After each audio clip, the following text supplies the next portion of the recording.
Olá, pessoal! Estamos chegando na reta final do nosso livro, O Vício de Agradar a Todos, e hoje nós vamos ler o capítulo 13, Use a sua dor. Não há maneira de passar pela vida sem termos a experiência da dor, mas ela não precisa ser desperdiçada. Depois de alimentar as multidões, Jesus disse aos seus discípulos para recolher as sobras, a fim de que nada se perca nem seja desperdiçado. João 6:12. O Senhor fará uso de tudo em sua vida, se você permitir. Deixe que a sua dor seja o ganho de alguém. Foi o que Jesus fez. Jesus suportou uma dor terrível quando estava pregado na cruz, pagando pelos nossos pecados. Mas a sua dor é o nosso dividendo. A palavra de Deus nos ensina que quando não sabemos como orar como devemos em uma determinada situação, o Espírito Santo vem em nosso auxílio. Ele conhece a vontade do Pai em todas as coisas e intercede em favor de todos os santos, de acordo com a vontade de Deus e em harmonia com ela. Portanto, podemos ter certeza e saber que todas as coisas cooperam para o bem daqueles que amam a Deus e que são chamados segundo o seu propósito. Veja Romanos 8, versículos 26 a 28. Não importa o que aconteça em nossas vidas, se continuarmos orando e confiando em Deus, se continuarmos amando-o e andando na sua vontade, o melhor que pudermos, Ele fará com que todas as coisas cooperem para o bem. O que quer que me tenha acontecido no passado pode não ter sido bom em si mesmo e pode ter ocasionado uma luta pela aceitação e o desejo de aprovação. Mas porque Deus é bom, Ele pode pegar algo muito difícil e doloroso e fazer com que isso coopere para o nosso bem e para o bem dos outros. O único monumento no mundo construído na forma de um besouro, para honrar um besouro, está localizado em Fort Rucker, no Alabama. Em 1915, o besouro, conhecido como gorgulho de algodão mexicano, invadiu o sudeste do Alabama e destruiu 60% da colheita de algodão. Desesperados, os fazendeiros passaram a plantar amendoins. Por volta de 1917, a indústria de amendoins havia se tornado tão lucrativa que o município colheu mais amendoins do que qualquer outra região da nação.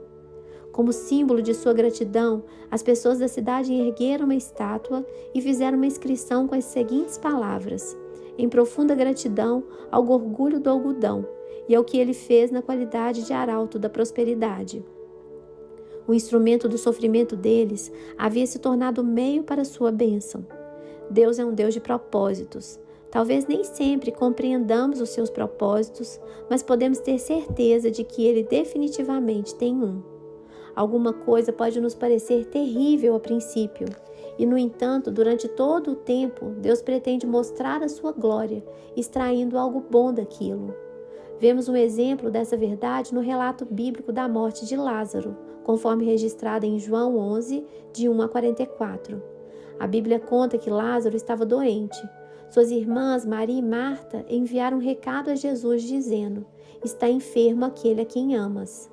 Quando Jesus recebeu o recado, ele disse que aquela enfermidade não era para a morte, mas para que Deus fosse glorificado. Em vez de ir até Lázaro e curá-lo, Jesus esperou até que ele morresse. Quando Jesus chegou à cena, Lázaro estava no túmulo havia 4 dias. Jesus levantou Lázaro dos mortos. Ele poderia tê-lo impedido de morrer, mas permitiu que ele morresse, para que as pessoas pudessem ver o poder de Deus de operar milagres e saber que para Ele nada é demasiadamente difícil. Às vezes nos perguntamos por que Deus espera tanto para vir em nosso auxílio, ou por que Ele permite que certas coisas aconteçam. Nem sempre podemos entender o que Deus está fazendo ou por que Ele o está fazendo, mas se confiarmos nele, Ele fará algo maravilhoso resultar daquilo. Ferido, curado e pronto para socorrer. José era um homem que havia sido ferido por seus irmãos. Sabemos, de acordo com a leitura da palavra de Deus, que os irmãos de José tinham ciúmes dele. Eles o odiavam porque seu pai o favorecia. Eles o venderam como escravo e disseram a seu pai que animais selvagens o haviam matado. Ele foi levado ao Egito, onde passou 13 anos na prisão por um crime que não cometeu. Veja Gênesis 37 a 41. Mas Deus era com José e ele era capaz de interpretar sonhos. Faraó, o governante de todo o Egito, teve um sonho e José interpretou-o e foi solto. Ele passou a trabalhar para Faraó e mais uma vez foi colocado no comando de tudo. Durante um período de extrema fome, José estava na posição que lhe permitiu salvar multidões de pessoas, inclusive seu pai e seus irmãos que o haviam tratado tão cruelmente. Essa é uma das histórias mais encorajadoras da Bíblia. Vemos o poder de uma atitude positiva durante tempos de dificuldades. Vemos que Deus pode nos favorecer, não importa onde estejamos. Vemos o poder do perdão quando José se dispôs a alimentar seus irmãos, que o haviam ferido tão profundamente. A Bíblia diz que os caminhos de Deus estão além da nossa compreensão. Veja Romanos 11:33. Talvez jamais possamos compreender, mas podemos confiar. José havia sido ferido, mas ele foi curado e estava pronto para socorrer. As suas lutas haviam feito dele um homem melhor e não um homem amargo. Pense em como a vida dele poderia ter sido diferente se José tivesse se recusado a manter uma atitude piedosa durante todo o tempo de sua dolorosa experiência. Tenho certeza de que Esther sofreu quando sua vida e seus planos foram interrompidos, e ela foi levada para o harém do rei, o que não era algo que agradaria a uma jovem judia solteira. Quando lemos sobre as pessoas na Bíblia e sobre as coisas que elas sofreram, nem sempre pensamos nas emoções que elas devem ter experimentado. Lemos suas histórias quase como se fossem personagens fictícios, mas elas foram pessoas reais como você e eu.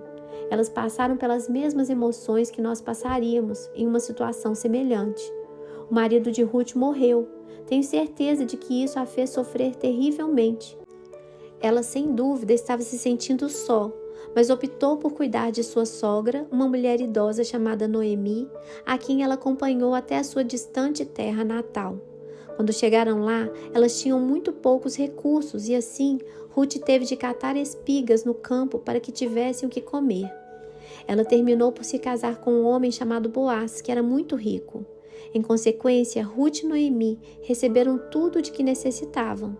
Além disso, dando filhos a Boaz, Ruth tornou-se parte da linhagem ancestral de Jesus. Veja o livro de Ruth e Mateus 1:5. O ponto onde quero chegar ao recontar essas histórias é o de que todas as pessoas e muitas outras que não tenho tempo de mencionar sofreram, receberam cura e seguiram em frente para socorrer outras. Você foi ferido por alguém ou por alguma coisa? Se foi, pode fazer a mesma escolha que essas pessoas fizeram. Não desperdice sua vida com ira e amargura. Não permita que a sua dor emocional o aprisione em uma luta eterna por aprovação. Receba a cura e o consolo de Deus e depois siga em frente para socorrer a outros. Não desperdice a sua dor. Durante a Segunda Guerra Mundial, Corrie ten Boom e sua irmã foram mantidas em um horrível campo de concentração.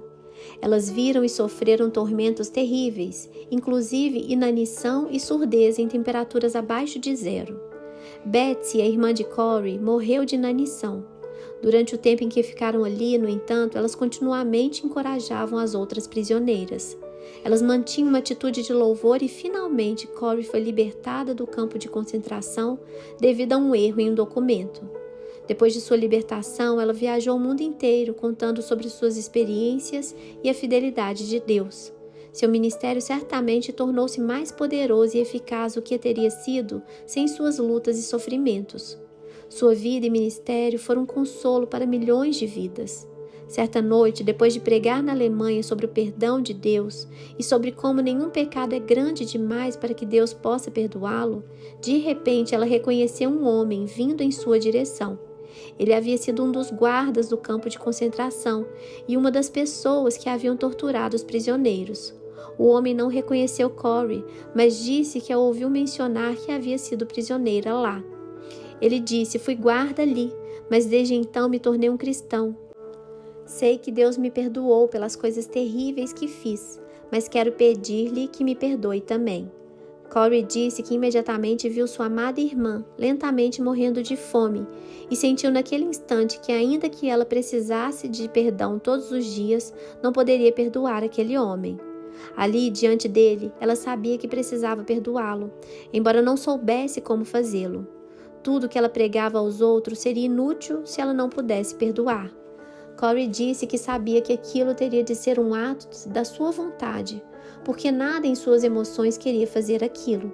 Naquele momento, ela disse a Deus: posso estender minha mão, é o máximo que posso fazer, mas tu terás de fazer o resto.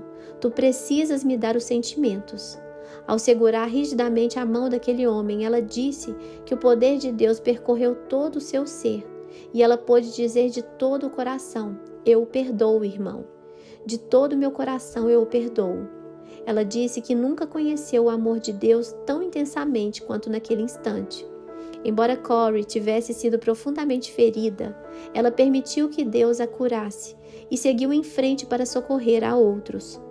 Como mencionei, sofri abusos e fui profundamente ferida. Quando era jovem, no início dos meus 20 e poucos anos, eu não conseguia me lembrar de ter sido feliz ou de me sentir realmente segura. Passei muitos anos irada, amargurada e com ressentimentos. Sou grata por ter aprendido a receber o consolo e a cura de Deus, e por ser agora capaz de ajudar outras pessoas. Deus está à procura de ajuda experiente. Você já precisou de um emprego, mas todo anúncio de emprego que você lia pedia alguém com experiência? Você queria um emprego, mas não tinha experiência nenhuma, e isso o deixava frustrado. Já passei por essa situação e me lembro de ter pensado: como posso adquirir experiência se ninguém quer me dar um emprego? Deus também quer ajuda experiente. Quando formos trabalhar para Deus no seu reino, Ele usará todas as coisas do nosso passado, independente do quanto elas possam ser dolorosas. Ele leva em conta a nossa experiência. Passamos por alguns momentos difíceis e essas coisas nos qualificam para ajudarmos alguém a passar por elas também. Até mesmo Jesus ganhou experiência por meio das coisas que sofreu. Embora sendo filho, aprendeu a obediência pelas coisas que sofreu, e tendo sido aperfeiçoado, tornou-se o autor da salvação eterna para todos os que lhe obedecem. Hebreus 5, versículos 8 e 9. Como eu poderia estar escrevendo esse livro agora mesmo, se não tivesse passado por alguns momentos difíceis e adquirido uma experiência valiosa? Como eu poderia ensinar aos outros a perdoar aqueles que os feriram, se eu não tivesse primeiro tido a experiência de perdoar aqueles que me feriram? Encorajo você a olhar a sua dor de um ponto de vista diferente. Uma perspectiva correta pode fazer toda a diferença do mundo. Dê uma olhada no modo como você pode usar a sua dor em benefício de outras pessoas. O seu caos pode vir a ser o seu ministério? Talvez você tenha passado por tantas coisas que sente que possui experiência suficiente para ser um especialista em alguma área. Sou uma especialista em superar a vergonha, a culpa, a autoimagem negativa, a falta de confiança, o medo, a ira, a amargura, a autocomiseração, etc. Deixe a sua dor para trás e obtenha o seu mestrado de modo que possa trabalhar no reino para aquele que é mestre em restaurar pessoas feridas. O segredo mais bem guardado: não te deixes vencer do mal, mas vence o mal com o bem. Romanos 12, 21. Vencemos o mal com o bem.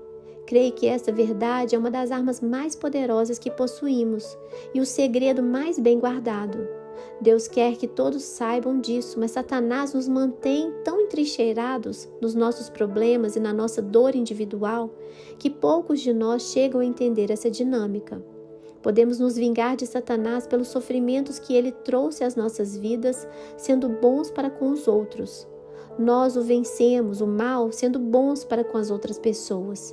Na verdade, é Deus que vence Satanás quando permitimos que ele opere o seu bem através de nós. Satanás quer usar a nossa dor para nos destruir, mas nós destruímos o seu plano fazendo o oposto ao que ele espera. Sermos bons para alguém não apenas derrota Satanás, como também libera alegria em nossas vidas. Historicamente, as pessoas que foram feridas por alguém frequentemente sofrem de depressão. Creio que isso em parte se deve ao fato de que a atenção delas está voltada para a sua própria dor, em vez de para o que elas podem fazer para aliviar a dor de alguém. Deus não nos chamou para sermos introvertidos, Ele nos chamou para estendermos a mão para ajudar. Quando fazemos isso, Deus estende a mão para dentro de nossas almas e nos cura. Ele é o único que pode curar aquele que tem o coração partido e transformar o ferido em alguém mais do que novo. Chama esse princípio de vencer o mal com o bem de um segredo, porque tão poucos de nós parecem conhecê-lo ou segui-lo. Quando estamos sofrendo, nossa tendência natural é bancarmos a ama seca das nossas feridas. Podemos querer nos isolar e pensar na forma lamentável como fomos tratados. Descobri que quando estou sofrendo, a melhor coisa que posso fazer é continuar me movendo. Quando estou sofrendo, simplesmente continuo fazendo o que estaria fazendo se não estivesse sofrendo. Vou trabalhar, estudo, oro, saio e prego. Cumpro meus compromissos. Continuo fazendo as coisas boas que Deus me deu para fazer e confio que Ele cuidará das coisas más. Você está entendendo? Você pode vencer o mal com o bem, assim como a Bíblia diz em Romanos 12, 21. Entender esse princípio foi algo que literalmente mudou a minha vida e acredito que pode mudar a sua também. O nosso modo de pensar está totalmente errado. Nossa filha Sandra contou-nos que estava sentindo medo de encontrar-se com uma determinada pessoa porque aquela pessoa não havia sido muito agradável com ela no passado. Enquanto ela se debatia com seus pensamentos negativos sobre o futuro encontro, Deus falou ao seu coração e disse: Você não precisa se preocupar com medo como os outros a tratam. A sua preocupação deve ser a forma como você as trata. Essa mensagem exerceu um forte impacto sobre a vida de Sandra, assim como sobre a minha vida. Como ela é verdadeira, estamos tão preocupados com o modo como estamos sendo tratados que não nos preocupamos ou nos preocupamos pouco com a forma como tratamos os outros. Temos medo de que tirem vantagem de nós, principalmente se a nossa experiência com alguém no passado tiver sido dolorosa. O medo e o pavor que sentimos provavelmente nos tornam hipersensíveis a tudo que é dito ou feito. Podemos até interpretar mal as coisas e vê-las de modo negativo por causa das nossas expectativas. Aquilo que tememos realmente nos sobrevém, de acordo com a palavra de Deus, em Jó 3:25. Concordo que é difícil não se preocupar com a possibilidade das pessoas nos tratarem mal, principalmente se elas tiverem agido assim no passado. É por isso que é tão importante não pensarmos nisso de modo algum. Devemos depositar a nossa vida em Deus e confiar que Ele cuidará de nós. Veja 1 Pedro 4,19. Ele é o nosso vingador. Veja Jó 19:25.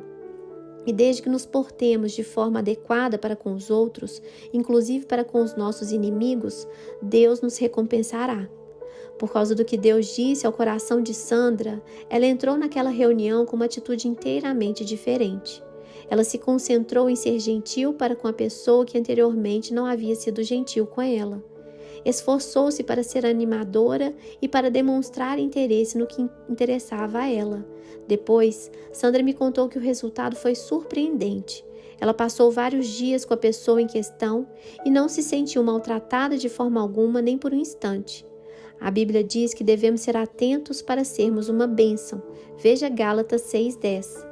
Isso significa que devemos manter nossa mente cheia de formas pelas quais podemos ajudar aos outros.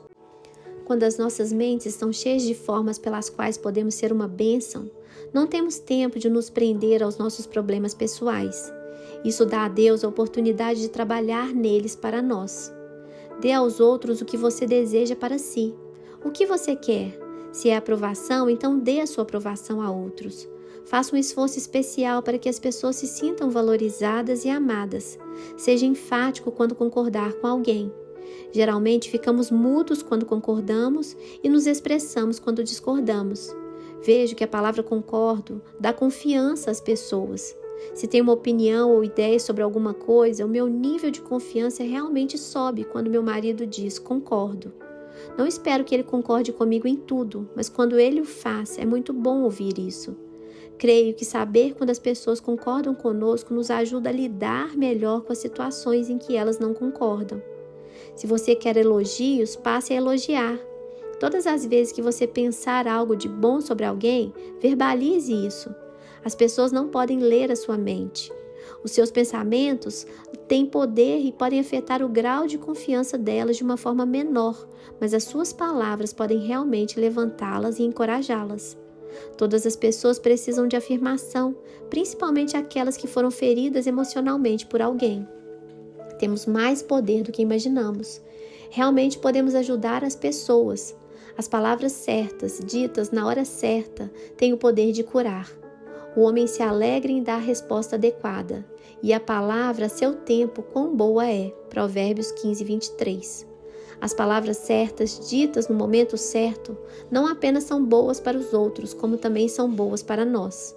Sentimos alegria quando edificamos os outros. Fomos criados por Deus para sermos uma bênção. Ele disse a Abraão: eu te abençoarei, sê tu uma bênção. Veja Gênesis 12, de 1 a 3. Somos abençoados em sermos uma bênção. Deus criou você para ser uma bênção.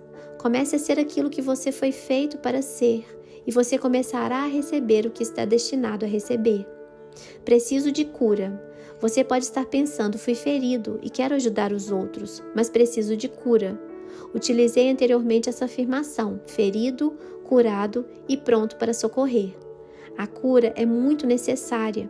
Há muitas pessoas no ministério que estão tentando curar outras, enquanto elas mesmas estão sendo feridas. Chama essas pessoas de feridos que curam. Muitas pessoas se escondem dos seus próprios problemas enquanto tentam revelar os problemas dos outros. Um cego não pode guiar outro cego.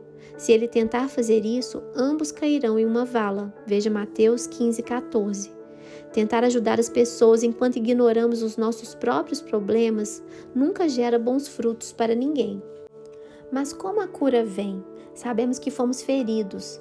Temos a visão de ajudar aos outros. Mas como a nossa própria cura vem? Precisamos da ajuda do grande médico. Precisamos da sua presença em nossas vidas. Passar tempo com Deus é a coisa mais vital que podemos fazer, principalmente quando fomos feridos. Precisamos dedicar tempo à leitura e estudo da Palavra de Deus, porque ela tem o poder inerente para curar. A Bíblia diz que devemos nos ocupar com a Palavra de Deus, porque ela traz saúde e cura a toda a nossa carne. Veja Provérbios 4, versículos 20 a 22. Nossas emoções e nossa mente são parte do que a Bíblia chama de carne. De acordo com o Salmo 119, versículo 130, a palavra de Deus traz luz, que é algo que muitos de nós estamos sentindo falta. Nem sempre vemos o que precisamos fazer.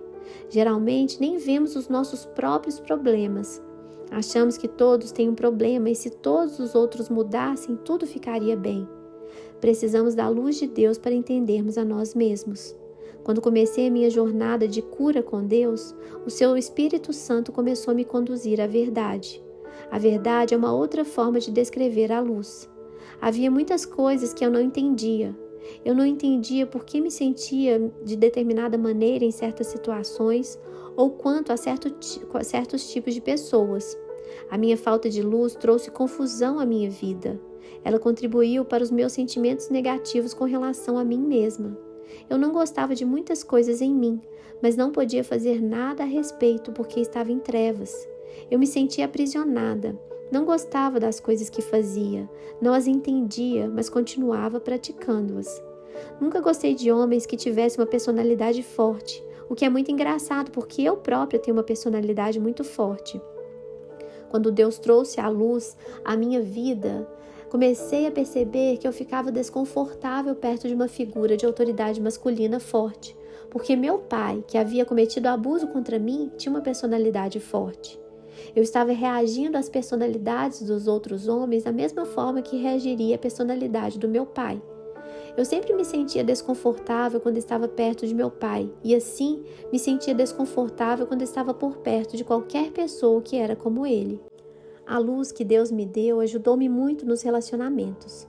Em primeiro lugar, parei de rejeitar as pessoas simplesmente porque eram homens e tinham personalidade forte. Antes, preferi estar perto de pessoas que me permitissem ficar no comando. Eu tinha de estar no controle para me sentir confortável. E por quê? Quando Deus trouxe luz à minha vida, comecei a perceber que era porque eu tinha medo de permitir que qualquer outra pessoa estivesse no comando. Eu não confiava que elas tivessem qualquer tipo de preocupação quanto à minha felicidade. Eu não era uma pessoa má como o diabo havia tentado me fazer acreditar. Eu apenas estava com medo. Havia desenvolvido um sistema complexo de formas de me proteger e de cuidar de mim mesma. Sabia como manipular quase toda a situação para garantir que ninguém se aproveitasse de mim. Mas eu estava cansada de tentar me proteger e cuidar de mim mesmo o tempo todo. Dizia que queria alguém que cuidasse de mim, mas quando alguém tentava fazer isso, eu não permitia. Eu não permitia nem mesmo que Deus cuidasse de mim, mas a sua luz me libertou. Pouco a pouco, Ele me mostrou as coisas que abriram os meus olhos e meu coração, permitindo a mudança. Toda cura é um processo que requer tempo, principalmente a cura emocional. Não é nada fácil, às vezes é bastante doloroso. Às vezes as pessoas têm feridas que ainda estão infeccionadas. A ferida precisa ser aberta e a infecção retirada antes que elas possam ser curadas de forma adequada. Só Deus sabe como fazer isso e como fazê-lo da forma certa. Passar tempo com Deus na sua palavra e na sua presença são os 2 ingredientes principais para alguém ser curado depois de ter sido ferido. Ajude alguém intencionalmente. Enquanto você está deixando que Deus trabalhe na sua vida, use a sua dor. Esteja determinada a ajudar outros. Não espere para ter vontade de fazer isso. Não espere algum sinal sobrenatural de que Deus quer usar você. Apenas comece. Deus usará você no seu mundo, com as pessoas que estão ao seu redor, na sua vida diária. Aquilo que você fizer acontecer na vida de alguém, Deus fará acontecer na sua vida. Cada semente que você planta na vida de alguém representa uma colheita que você colherá na sua própria vida, principalmente na sua busca por superar o vício da aprovação. Não desperdice a sua dor, permita que ela seja a bênção para alguém. Que Deus abençoe vocês e até amanhã.